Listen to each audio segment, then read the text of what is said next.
the reason I'm making this video is because I wanna say the truth about what actually happened in the drama and apologize, and this is also an awareness video too, so yeah, The last time I made a video regarding Elevator, it was quite a long while ago before I decided to go for milk. Also, if I sound bad, my whole household got COVID. Not surprising, seeing it went to go for the Asians. I've had it for about almost a week and I still feel like shit, but I'm recording this since I decided to do so. The man who identifies as an elevator is a degenerate within the Roblox community for the shit he has done, such as sending inappropriate messages to minors and harassing people, as displayed in videos about him. Well, the ones that are still up due to his mass striking spree, which was another reason for people to criticize him if they weren't trolling him. With my video on Elevator having been released, it hadn't been striked due to censoring Elevator's media, which was the only reason it still exists as of now. The video was a bit of a recap regarding the drama surrounding Elevator, especially after he abused the copyright system to take down a video by one of his critics, Doge Logic. I was a viewer of Doge at the time, but I didn't exactly watch Doge's video on Elevator before it was striked, and I got news after seeing the video he made regarding why his video on Elevator was gone. According to Doge's account, he was criticizing Elevator's media, which in the US is technically under fair use, and I'm aware Doge is from a different country, as before he deleted his channel he was supposedly living in Romania if memory serves me right. So yes, I get their laws are different from the ones here in America. But overall, when it comes to fair use, if copyrighted media is to be used in a video, it can count as fair use if it's transformative. Therefore, the person could use it without the need to get permission from the person who made said copyrighted media to use it. In this case, Doge didn't need to get Elevator's permission for using his content in the video as long as it was transformative, which if taking Doge's word for the video, then yes, it's fair use and the video falls under it. But Elevator likely didn't care because if anything meant an attack on his reputation, then he should take it down. But Doge's content wouldn't technically be infringing if his video was for educational, criticism, news reporting, commentary, etc. So his video wouldn't have been infringing Elevator's work, therefore Elevator's strike was wrongly done and a false one.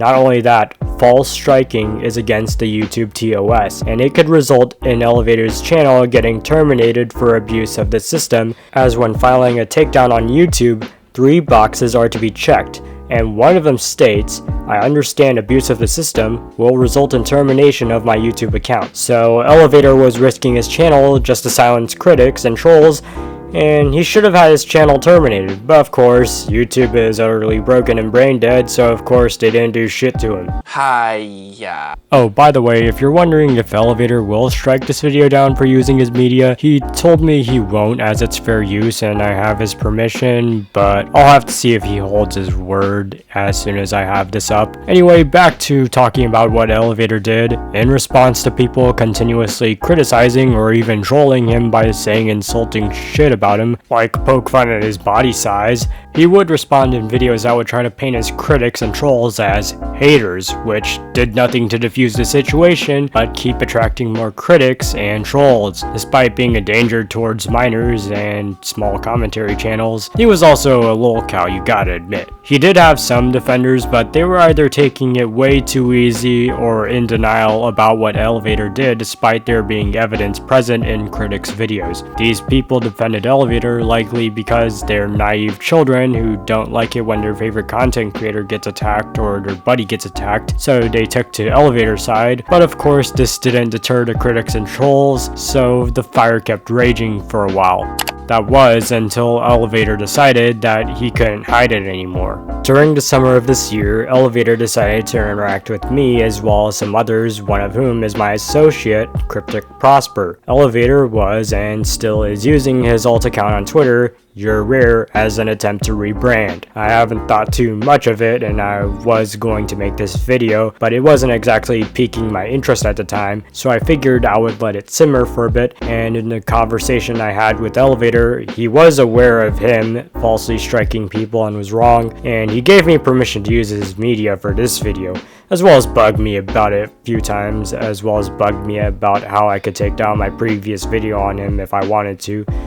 The video is going to stay, by the way, but there was rather something that Cryptic would notice and would tell me about it. I'm not too sure about it for now, but Prosper does think it's important. I don't think I have much to say for now, so I figured I would let someone else do the talking, and so I'll give it to Cryptic Prosper, as she has an experience regarding Elevator that she wanted to talk about, so take it away, Prosper.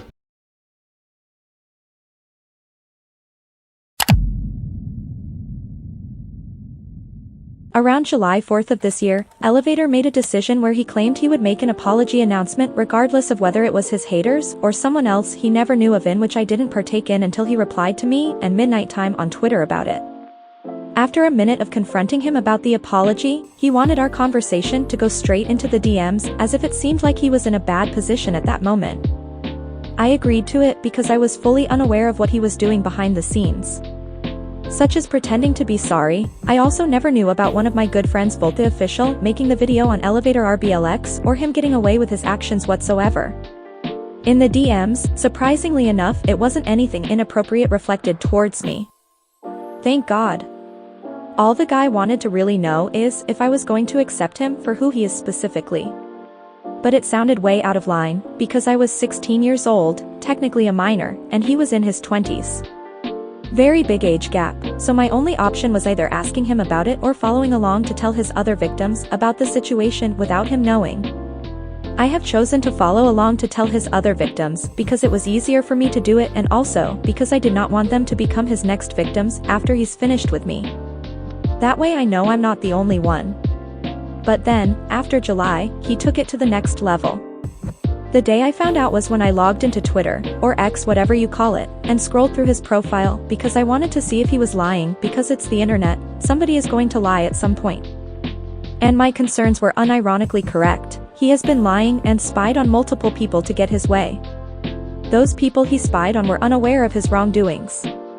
If I hadn't known about it in the first place, the chances of me being victimized by Elevator would increase 100%. So when I found out, I was pretty lucky. Because however, when I was pretending, he sent me this possibly unknown image of his Roblox avatar over, I want to say at least 4 times, for some weird reason. So I thought it was to make me forgive him, but then I realized it looked oddly familiar. His avatar replicated Fave, yes, the actual pedophile. You probably have heard of him from exposed videos and many more. And my reaction was, what the fuck? Not said in DMs though, because he said, these are some cool avatars. Nonetheless, I specifically put in my bio 100 times, I'm a minor, DNI if NSFW, and pedo. Because this type of shit is an example of why I don't want them on my account in the first place, but he didn't listen, so I had to call him out. I can't block him because he will use alt accounts on me, so exposing him was worth it. And if you don't know what DNI means, it means do not interact. I make that pretty clear, because why the hell would I want to be groomed? It's not funny and affects me and other people. But will also ruin your entire career, which is what exactly happened to Elevator. If this man demands forgiveness from you, I advise you to not accept. He's only doing this to make sure nobody gets in his way of getting him caught. He's been threatening to dox other people such as Minigamer223, Volt the Official probably, and many more. Watch Volt's video on ElevatorRBLX if you're curious. I will be listing the people he was targeting: Minigamer223, Volt the Official, Cryptic Prosper, me, It's Simone, YT Noob, Evilistical, Sync Daily, Reddington, RBLX, Husky Dud 15, Midnight Time, Sub to BYT, Zeme, RBLX, and the rest. I would name all, but there's a lot. From what can be said regarding Elevator, although his story as ElevatorRBLX ends here, it doesn't mean it's over. Who knows what will be present with him in the future. But for now, his story closes here. An unsatisfactory end, yes. He's still on the internet with access to social media platforms, which should have been taken away from him a long time ago to avoid what happened to many, involving a spree of false takedowns, grooming, and more. The Elevator story still continues as of this day, as ElevatorRBLX remains active on Twitter/X as You're Rare, taking on commissions as a 3D artist, providing banners and profile pictures for people. They also have their You're Rare channel, which hadn't been active until as of now, as with the most recent posts on it having been from August 31st and September 1st, though they have also seemingly come back onto their normal channel, seeing that a live stream had taken place on it. As Elevator attempts to rebrand and put his past errors behind him and try to improve as a person, I doubt if caught by people like Volt, Prosper, myself, I doubt he can escape his past. I believe he shouldn't be active on social media anymore considering what he has done, and seeing how irresponsible he was, it can't be said that he deserves a second chance at keeping a platform, but that he should instead be registered on a sex offender list and kept away from minors at all times. I don't care that he supposedly made a sincere apology, and although he could change his ways, he shouldn't be deserving of having a platform either way, considering not just that he's mentally incompetent to have a platform, but also because he's a pedophile, demonstrated by the videos by Volt the official. Speaking of Volt, the most recent interaction he had with Elevator as You're Rare wasn't exactly pleasant, as he was getting bombarded with long messages about how Rare supposedly was an ElevatorRBLX, even though it's literally Elevator's alt, and Elevator has stated in his bio as ElevatorRBLX that You're Rare is his alt. And the messages weren't exactly the best either, as Elevator began to try and convince Volt that he was in the right for sending the kid his nudes, which either way, Elevator is in the wrong for. Whether he was threatened or not, he shouldn't have done it, but due to how mentally incompetent he is for taking on more serious parts of the internet, he did it anyway. So hide your kids, hide your wife, hide your husband, and hide your entire family if you encounter Elevator, and give no chances whatsoever to interact with him. Because who knows if he's gonna try and get some with anyone, and I mean anyone, regardless if they are an adult or not. But for now, this is where the story of ElevatorRBLX rests. It's an unsatisfying cliffhanger, yes, but it doesn't mean it's over. For a while, I haven't thought too much about Elevator, as he was in the back of my head while shit was unfolding during the summer, such as the Carla and Mind Gamer situation. I was also working on a video regarding another online psychopath known as BradenLocks, who has since deleted their YouTube channel and still remains active online to the dismay of those who have been victims of him grooming and harassing them.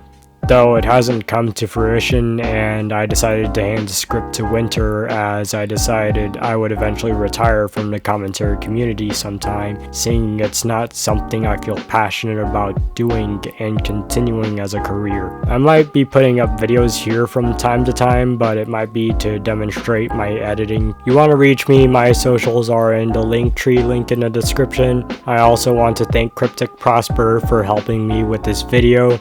Follow her on Twitter at CrypticProsper, and thus I'm done with this video. I can't even read anymore. Good night, this is Midnight, and I'll see you all next time. That's when the drama started. So, I was in a Discord group call with Dackle, Mr. Evan32, and Pepper.